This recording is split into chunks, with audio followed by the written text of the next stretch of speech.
Thank you to Nola Mattress for sponsoring this video. More about them later on. In the 1920s, the restaurant industry in America began to resemble its modern-day counterpart, at least in the American coastal cities. Ethnic cuisines began to attract diners from outside their own familiar groups. In the cities, Italian, German, East European, Asian, and other restaurants began to offer their familiar and comforting foods to groups that had never experienced them before, and they quickly became popular across ethnic boundaries.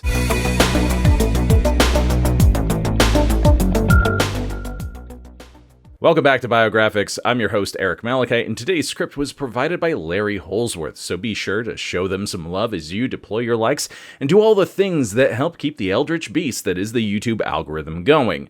Let's get to it. In between the coasts and the vast region of the nation, which later became known as flyover country, such was not the case. Ethnic cuisines were common in the ethnic communities of the Midwest, but between the cities, there was little to be found. Today, through the popularity of casual dining and fast food restaurants, through prepackaged meals and meal kits, and especially through the thousands upon thousands of pizza restaurants and delivery outlets, Italian food is ubiquitous across America, or at least the Americanized version of Italian food is ubiquitous. But its massive popularity in America did not exist a century ago. It was born of the convenience age and can largely be traced to the career of one man and the company he created. Ettore Boyardee was an Italian immigrant who trained as a professional chef, eventually operating his own restaurants in his adopted country. For many, Chef Boyardee is a fictional character, a creation of the advertising industry along the lines of Betty Crocker or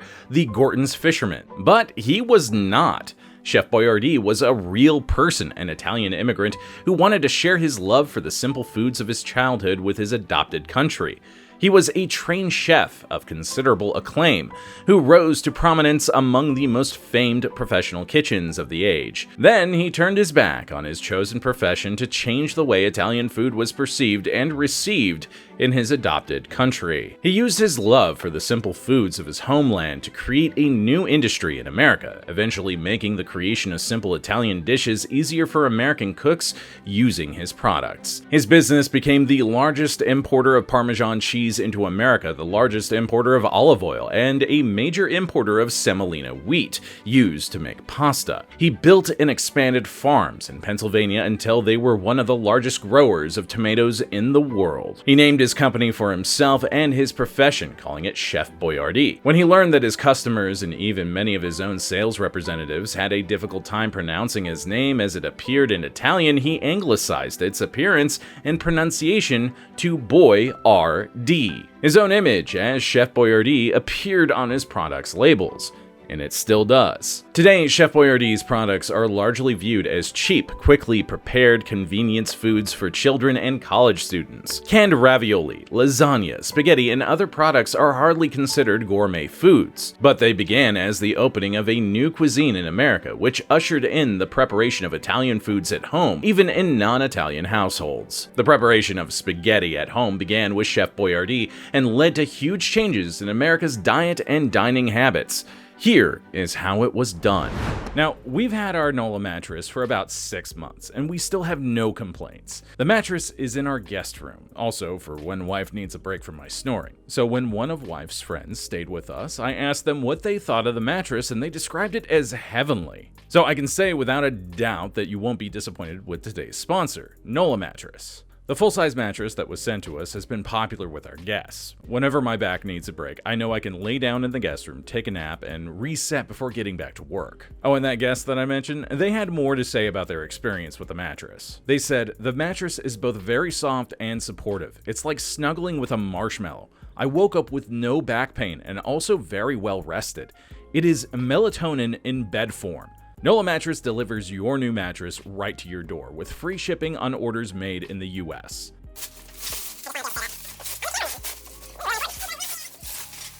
The mattress arrives rolled up in a box, and getting set up is super easy. It literally took 5 minutes to unbox and inflate the mattress and pillows before we were able to take it for a test drive, i.e.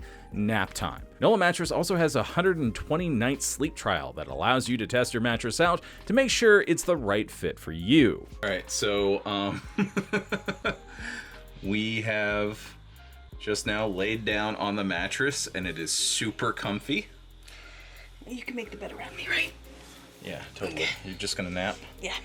All right. I think we're gonna keep it. I love NOLA Mattress, and I think you will too. If you're looking to upgrade your sleep, head to nolamattress.com/biographics and use code biographics to get an extra $50 off your NOLA mattress. This is an additional discount on top of what is being offered on site, so check them out while you can. Now, back to the video.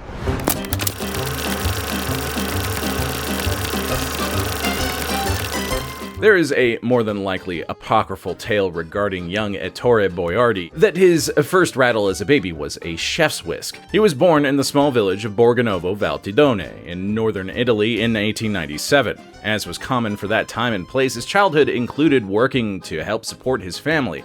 Before he was 11, he was employed in a local restaurant, bearing the impressive title of apprentice chef. The restaurant was known as La Croce Bianca, Italian for the White Cross, and featured the local cuisine of the region. The cuisine for which the region was and is known is focused on locally grown products, including tomatoes, olives, and olive oil, mushrooms, garlic, fresh herbs, fish, and other seafoods, and hard cheeses such as Parmigiano Reggiano. Pasta is usually fresh, rather than dried. Ettore worked at La Croce Bianca in the kitchen, but had little to do with actual cooking, restricted to the more mundane chores of peeling potatoes to be used for gnocchi or chopping vegetables for soups and side dishes.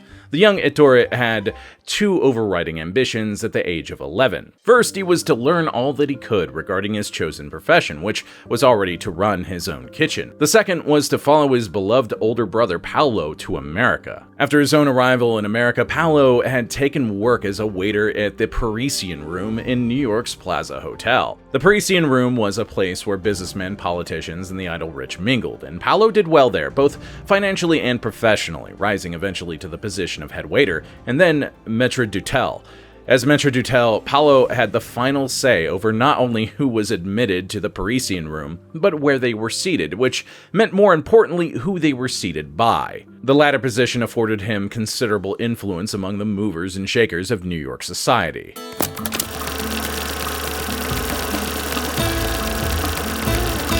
Ettore left home in La Croce Bianca at 12, working in restaurants in Paris, London, and points in between, learning all he could absorb about the role of a chef in a then-modern professional kitchen. At 16, he took passage aboard the Lorraine, a French steamer, and arrived in New York at Ellis Island. Through his brother's help, he obtained employment as a cook at the Plaza Hotel, which at the time held several restaurants as well as banquet facilities. He did not remain at the Plaza for long. His skills, and the simple recipes he prepared based on the foods he remembered from his home in Italy, made him immediately popular, and he left to take over the kitchen at Barbetta, a New York icon which remains in 2025 one of the most famous Northern Italian cuisine institutions in the world. The restaurant opened in 1906 and remains in the hands of the same family in 2025. Ettore took over as head chef at the age of just 18, an indication of the respect his credentials and skills commanded in the industry. He also took over the kitchen at the Greenbrier Resort in White Silver Springs, West Virginia for the summer season. The Greenbrier was then, as it is today, a prestigious resort and spa. Working at the Greenbrier gave Ettore exposure to the cream of Washington, D.C. society, many of whom resorted to White Sulphur Springs during the boiling heat of a D.C. summer in those days before air conditioning existed. Ettore arrived at the Greenbrier in 1915, the same year in which a signature event occurred which rocked Washington, D.C. society. Only twice before in the nation's history had a sitting president been married, John Tyler and Grover Cleveland. In 1915, Woodrow Wilson, who had been widowed earlier in his presidency, remarried to the widow Edith Bulling Galt, whom he had met at a White House tea. While at the Greenbrier, Ettore drew the attention of the wedding planners preparing for the rare event, the social event of the season despite it being small in size and private in nature. On December 18, 1915, President Woodrow Wilson married Edith Bulling Galt in a private ceremony at her home in Washington. The ceremony included a buffet for invited guests, catered by Ettore Boyardee, then just 18 years of age. Once again, the selection of a chef so young over those of more established reputation speaks to his considerable skill in the kitchen, as well as to the innovation of his dishes. As he usually did, he featured Italian fare for the president's wedding buffet. Wilson was impressed enough with the young chef to call upon him again a few years later. In late 1918, American servicemen began to return to the United States from Europe after the armistice ended combat operations of World War I. Wilson hosted a welcome home dinner for returning American troops and again turned to Ettore to provide the menu and the food. The dinner included 2,000 returning troops, plus invited guests and the inevitable political speakers to give remarks. The logistics of catering such an affair were formidable, but Boyardee earned considerable critical acclaim for its success. According to some sources at least, others claim that the entire story is apocryphal and that no such event occurred. Today on Fact or Fiction. The young chef was clearly a rising star, but despite the acclaim, he wanted something more stable. New York beckoned, as did San Francisco and the great houses of Europe. But Ettore wanted to remain in America. He also wanted to establish his own house rather than carry on the operations and traditions of an existing establishment. By 1917, he had already explored some possibilities in Cleveland, Ohio, which had both a large Italian community and access to the fresh produce of the Midwest and southern Canada. In late 1917, Ettore accepted the position of head chef at the Hotel Winton in Cleveland. He introduced Italian fare at what was then the brand new hotel, named for the entrepreneurial founder of the Winton Motor Carriage Company, one of America's earliest manufacturers of automobiles. Ettore's Italian cuisine was popular in Cleveland, and with the many automotive industry pioneers who made the Winton their home while in Cleveland.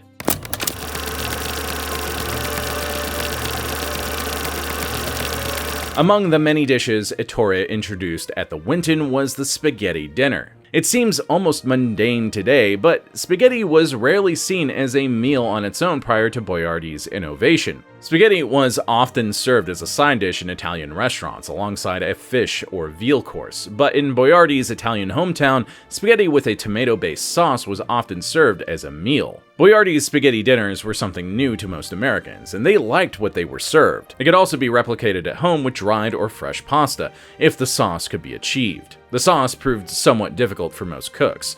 For one thing, the ingredients weren't readily available at most markets. Seriously, if you've ever tried to make a legit pizza sauce, it's hard. It was during his tenure at the Winton that Ettore Boyardee, in response to popular demand, began to offer his sauce to customers to take home from the restaurant. At first, he simply filled milk bottles with sauce for favorite customers. As word spread, the demand for sauce alone, or to go, although that term had yet to be coined, meant that he had to maintain a stock of mason jars to meet his customers' demands. Within a few months, he was preparing bagged spaghetti meals containing a jar of sauce and a packet of dried spaghetti for preparation by customers at home. In 1924, Ettore left the Hotel Winton, opening his own restaurant in partnership with his new wife Helen. They called their restaurant Il Giardino d'Italia, the Garden of Italy, establishing it on East 9th Street.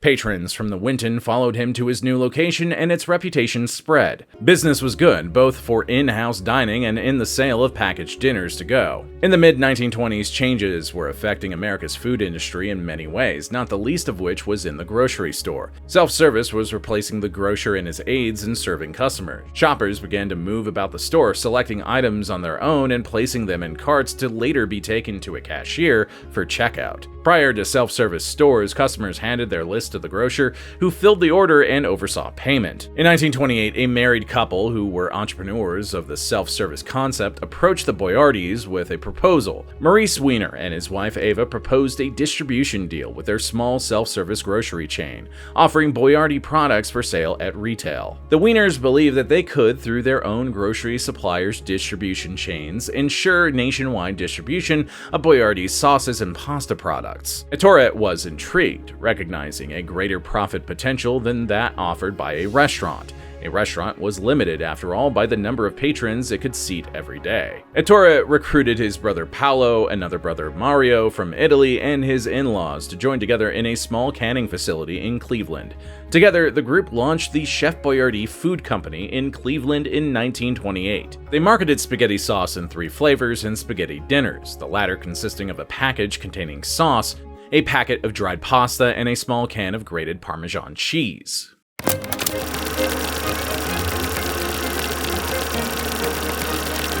Meanwhile, the Wieners arranged nationwide distribution through their distributors for other products sold in their stores. By 1930, Chef Boyardee products were sold nationwide, though no longer under that name. Too many people, both customers and employees, stumbled over pronouncing it properly. Ettore accepted the anglicized pronunciation of Boyardee, and the company became Chef Boyardee. At the same time, he accepted the anglicized first name of Hector over Ettore, and his image appeared on the company's labels as Hector Boyardee. In late 1929, the stock market crashed and sent the world economy into a crushing depression. Businesses failed, banks failed, governments fell, economic chaos reigned. Yet Chef Boyardee's business continued to grow. Spaghetti dinners proved to be an economical way to feed people cheaply, while at the same time providing suitable nutrition. Not that nutrition was a major consideration at the time. By the mid-1930s, the Cleveland plant proved insufficient to meet the demand generated by Chef Boyardee's growing customer base. At the same time, the business environment made expansion eminently affordable. Shuttered businesses literally dotted the United States,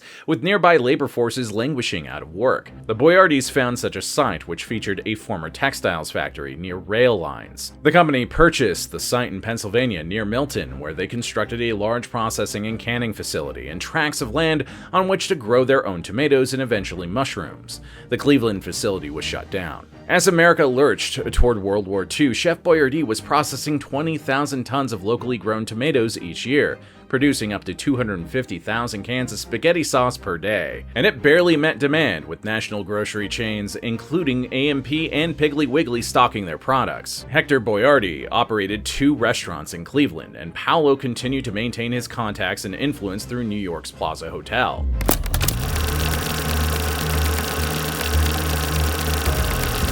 The United States entered World War II in December 1941. The following month, rationing began. At first, impacting tires and rubber, rationing eventually expanded to cover many foods. Once again, Chef Boyardee products were positioned to profit during times of shortages. The sauces and pasta provided calories and nutrition without overly straining ration supplies. Yet though the market was good for their products, the company again found severe challenges meeting demand. Their production facilities were needed for other products beyond those intended for at-home consumption. The United States needed to feed soldiers, sailors, airmen, and Marines, both within its own ranks and those of allied nations. Chef Boyardee's facilities were needed to produce food for the military, both to supply camp kitchens and commissaries and to produce canned rations for troops in the field. For the first time, the factories and processing facilities in Milton operated 24 hours per day, and Chef Boyardee employed over 5,000 workers at the Milton plants alone. Many of the products still sold under the Chef Boyardee name today appeared on military mess hall tables and in field rations, including beefaroni, spaghetti and meatballs, ravioli, and lasagna.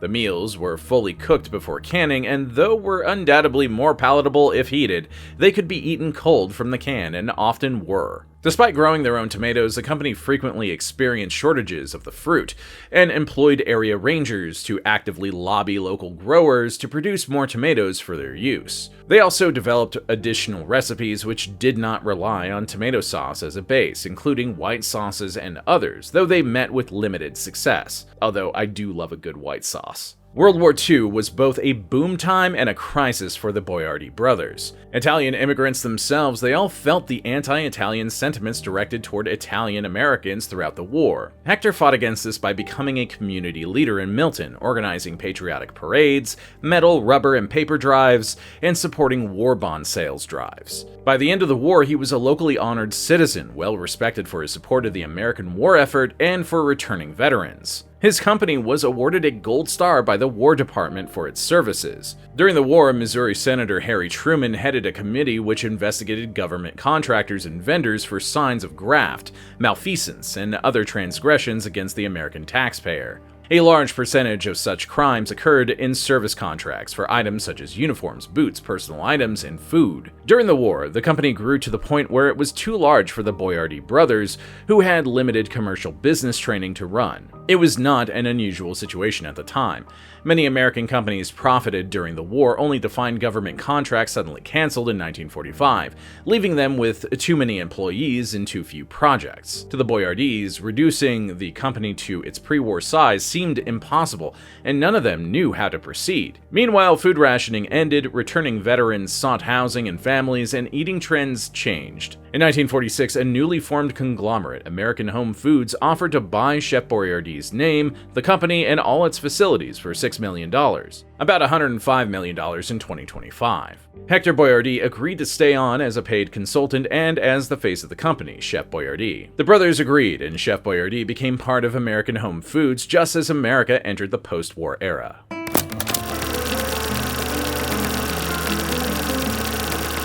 Fast food was not yet in existence in 1946, but the age of convenience foods, which could be prepared quickly and eaten on the run, so to speak, was at hand. Hector Boyardee, who was a trained professional chef, probably looked askance at the manner in which some of his products had come to be consumed by the 1940s. But as a spokesman and consultant for the company, which still bore his name, or at least the anglicized pronunciation of it, he marketed the products vigorously. In the 1950s, Hector began appearing in commercials for the then new medium of television. He appeared in a chef's toque, presenting his boxed spaghetti dinner, touting its flavor and nutritional value, as well as its convenience, all for just 15 cents per serving. Homemade pizza kits were another product of the 1950s, which were not a rousing success, as they produced a flatbread covered with tomato sauce and Parmesan cheese and nothing else. The company continues to market pizza kits today with presumably more appealing results. In the 1950s and continuing into the 1960s and beyond,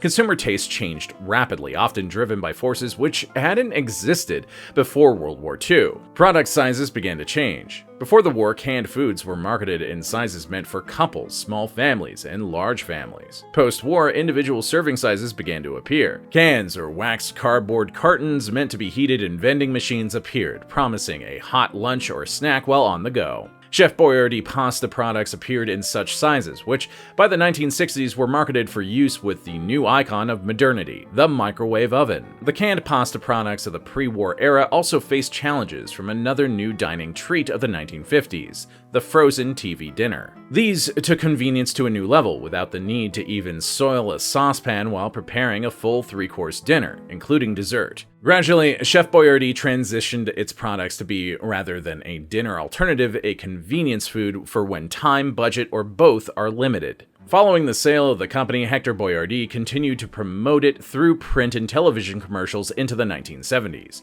As a consultant, he advised on recipes and helped develop new recipes and products. The company continued at his insistence to avoid the use of preservatives, though since his demise, its parent company has been the subject of lawsuits over their claims in that area. None have been publicly settled as of 2025. He also returned to his lifelong love of cooking, operating several restaurants in the Cleveland, Ohio area, though his contract with American Home Foods prevented him from using the name Boyardee in the name of his restaurants. He died in 1985 in a nursing home in Parma, Ohio, a suburb of Cleveland. Today, the company which bears his name and his likeness on its labels is owned by ConAgra Brands, which still produces Chef Boyardee products at Milton, Pennsylvania. ConAgra Brands is one of America's largest food conglomerates, a major part of what is often disparagingly called today's agribusiness, the bane of the small farmer and the farm-to-table movement. In many ways, Ettore Boyardee was a champion of both farm-to-table and shopping local, using locally produced foods to prepare simple, nutritious, and delicious meals. It is ironic that the company he founded on such ideals is now part of the mass-production food industry. Ironic, and more than a little sad. I hope you learned something today, and if you enjoyed this video, be sure to deploy your likes, comment a historical figure we haven't covered yet, subscribe and ring that bell, and share this video with someone who loves learning about history's most important people. I'm Eric Malachite, and we'll see you next time.